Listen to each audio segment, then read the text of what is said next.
So what's up mga keepers, magandang hapon. Yan, blessing na naman kasi yan, nag-drop na naman yung nakasiparit natin na female dito. Yan, lumiit na yung tiyan nya.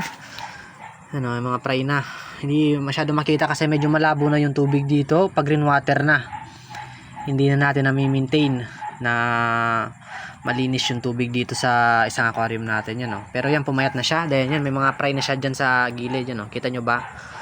Yan, blessing na naman. Then siparit natin yung female, syempre. Baka kainin pa niya yung fry, sayang naman, 'di ba? Kung kakainin niya lang yung fry. Ilalagay muna natin siya dun sa walang male kasi baka masundutan pa siya. May stress pa. Yan. Yung female natin, oh. Ito yung nag-drop sa atin. Kaya yan, lagay natin sa solo lang siya. Ay, dalawa dun, oh. Buntis pa yun na isa.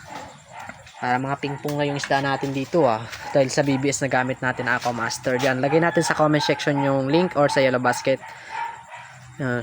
Dami na dun, puno na dun mga fry, puno na yan dyan. Then dito may laman na rin. Ito na lang yung walang laman, tapos dito walang laman. Dito may laman to, full gold. Yan yung papa-ship natin sa Lunes. Then dito sa dalawa wala pa tong laman. Yan na lang yung walang laman dito sa lagayan natin.